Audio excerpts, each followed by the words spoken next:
Good afternoon, boys and girls. Today we're going to be looking at a play called Where's Brownie?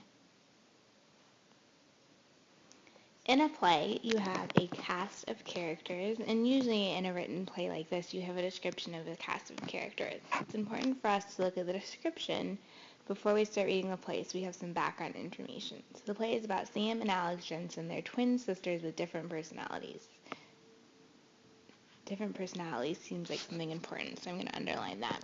Sam is athletic and outgoing. Alex is quiet and studious.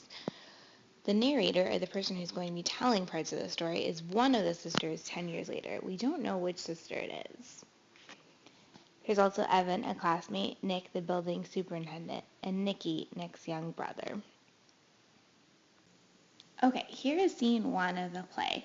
The setting is a 2-person bedroom in an apartment. Sam sits at a messy desk creating a poster. Evan works at a clean desk. Nearby are an empty terrarium and a paper bag that is wet and torn at the bottom. Whoever claimed that 2 heads are better than 1 never met my twin sister. Half the time she makes problems worse than better, like when we lost Brownie, our pet chameleon. Alright, I know that the narrator is one of the sisters. Whoops. And because the story is told from one of the sisters' points of view, this sister's understanding of events is going to influence how the events are presented from the narrator's perspective. Alex enters. Sam and Evan quickly cover up their work. How was the science fair? Did everyone like Brownie? Sam: they did. Mr. Rollins was astounded that my exhibit was so good. Sam tries to hide the empty terrarium from Alex. As I'm reading this, I'm picturing it in my head what would it look like. I'm picturing 2 people sitting at a desk and Sam quickly covering up something. Alex: so where's Brownie? And why is Evan here? Evan and Sam begin texting on handheld devices. So before I keep reading, I'm just going to double check who each character were. I flip back to the cast of characters and I'm just going to remind myself that Alex is the quiet, studious one. Sam is the outgoing and athletic one. Alex: how should I interpret this silence? You're making me feel suspicious. And where's Brownie? Sam: Brownie's missing, but look, Evan and I made these. I'm just going to remind myself again that Evan is another student at the school. Sam pulls out a poster she concealed in her desk. Sam: we'll put them up at school tomorrow. Alex: what makes you think Brownie's back at school? Sam: because that's the last place I saw him, in that bag. Alex: hey, the bottom of the bag is all wet. Sam: maybe I got wet in the lobby. Little Nicky was playing in the fountain with his foldy paper boaty thingies. That's origami, to be precise. Hey, the bag has a rip. A rip? I didn't see a rip. Oh, at the bottom. Follow me. I think I know where Brownie is. We race to the lobby. Brownie had been missing for over an hour, but better late than never. Okay, before I keep reading the rest of it, I'm going to just jot down some notes to try and help me determine whose point of view or who is the narrator telling the story.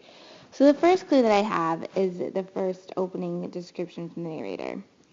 Whoever claimed that 2 heads are better than 1 never met my sister. Half the time she makes problems worse than better. The things that I'm going to zero in on here are never met my twin sister. That tells me that she's one of the other twins. And half the time she makes problems worse than better. So I'm going to look for the sister who's making things worse and not better. The next clue comes from this next passage. Alex is asking, how should I interpret this silence? You're making me suspicious, and where's Brownie? And Sam responds, Brownie's missing. But look, Evan and I made these. So already I'm thinking that maybe the narrator isn't Sam because Sam doesn't seem concerned about losing Brownie. The clue that I'm going to zero in on down here is the race to the lobby. Brownie had been missing for over an hour, but better late than never. Better late than never is an adage that means that it's better to do something now than to never do it at all. And this again tells me that the narrator seems more concerned about Brownie. So I'm going to continue to focus on which sister seems more concerned about Brownie and which sister seems less concerned, because that's going to give me a clue as to who my narrator is. Okay, now we're on to scene 2. The setting is a lobby of an apartment building. A tall green potted plant stands next to a small fountain where Nikki is playing.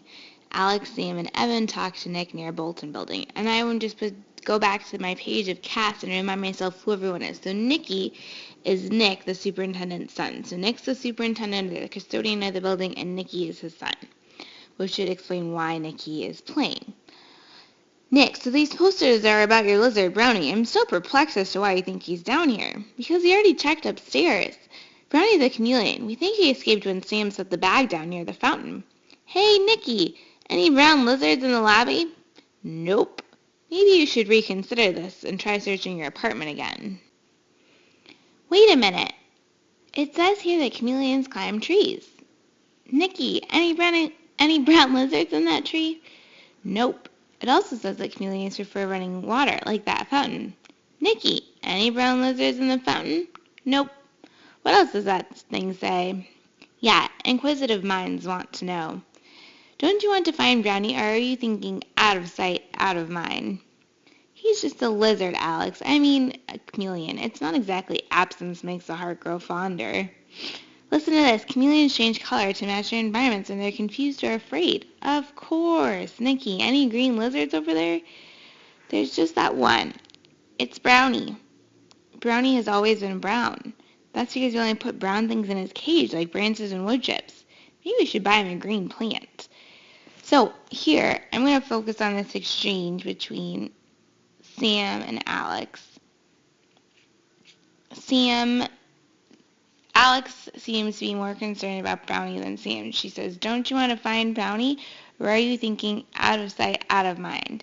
And this is another clue that tells me that maybe the narrator is Alex, because again, she seems more concerned about Brownie. Okay, so you've gone back to my graphic organizer here.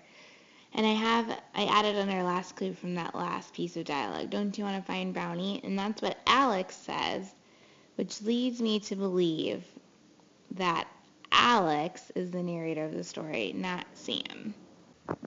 Okay, here are the steps that you should have written down, the steps that I did in modeling how to find the narrator. So we're going to remember our goal as you're reading was to identify who is the narrator.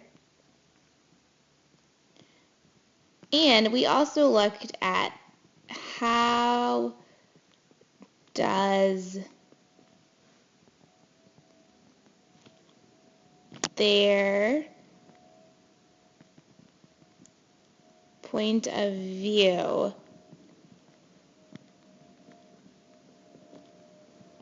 influence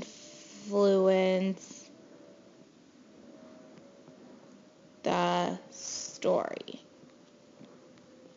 So, the first thing I did is I need to read through the text. I need to read it all the way through.